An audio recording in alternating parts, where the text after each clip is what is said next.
So hello guys, welcome back to India's best YouTube channel for IIT JEE Chemistry Advanced, and this series comprises of some of the best problems taken from the past papers of NSEC and JEE Mains. And the most important part of these videos is the in-depth conceptual explanation for each and every problem.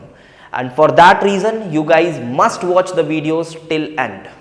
And if you feel comfortable with these comparatively simple problems, you must go out of your comfort zone and try out our Real JEE Advanced question series, where you get tough but relevant problems of JEE Advanced Plus level. And I am 100% sure that if you follow this series followed by Real JEE Advanced question series, you will get a boost in your IIT JEE score, and this channel will ultimately increase competition among all IIT JEE aspirant across India. So hello guys, here I am with part 29 of the series and taken a question from 2019 JEE Mains Chemical Kinetics.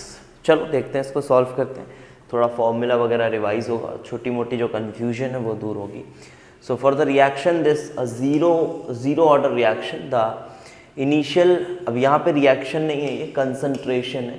Initial concentration of X is 0.2 molar, half life is this much. When initial concentration is 0.5 molar, the time required to reach its final concentration of 0.2 molar will be. यहाँ बस एक ही चीज़ है जो confuse कर सकती है, वो है ये स्टोइकियोमेट्री. बस ये चीज़ ही आपको कंफ्यूज कर सकती है. अगर आपको वो कंफ्यूजन क्लियर है तो क्वेश्चन बहुत इजी है. चलो देखते हैं एक बार. पहले ना हमें ये बात देखना होगा कि आपको ये तो पता है कि जो ज़ीरो ऑर्डर रिएक्शन होता है, उसका जो इंटीग्रेटेड रेट इक्वेशन बनता है, ज़ीरो ऑर्डर रिएक्शन का जो इंटीग्रेटेड रेट इक्वेशन बनता है वो कुछ ऐसा होता है, A naught minus A T by K, this is T is equals to this. अब यहाँ पे बस एक सवाल है मेरा, ये जो के है ना, यहाँ पे ये जो के है, अब के आपने पढ़ा होगा, रेट कांस्टेंट दो तरह के होते हैं, एक होता है विथ रिस्पेक्ट टू रिएक्टेंट और एक होता है विथ रिस्पेक्ट टू रिएक्शन.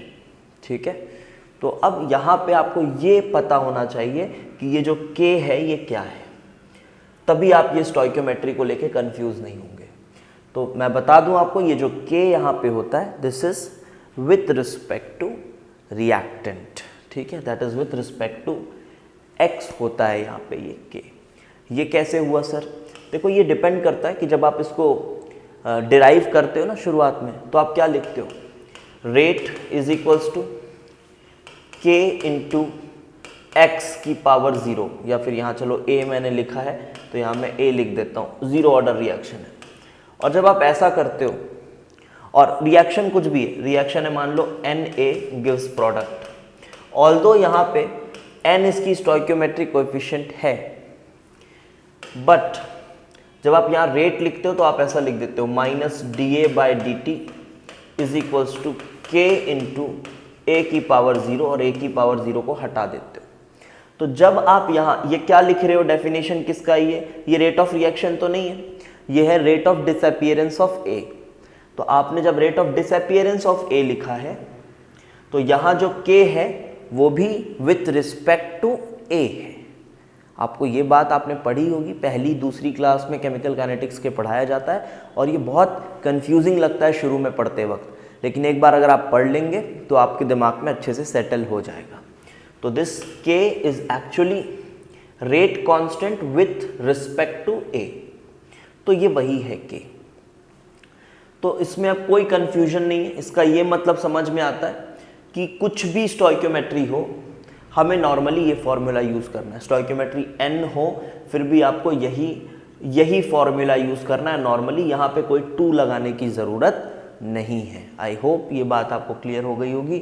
अभी हम केमिकल काइनेटिक्स का जो कोर्स चल रहा है हमारा, उसमें हमने ये सब चीज़ों को और डिटेल में बहुत अच्छे से पढ़ाया हुआ है. जो अभी हमारा कोर्स चल रहा है उसमें बहुत अच्छे से चीज़ों को पढ़ाया गया है. तो चलिए अब इस क्वेश्चन को देख लेते हैं. यहाँ पे कंसंट्रेशन है ना, ये कंफ्यूज मत होना, कंसंट्रेशन ऑफ X है.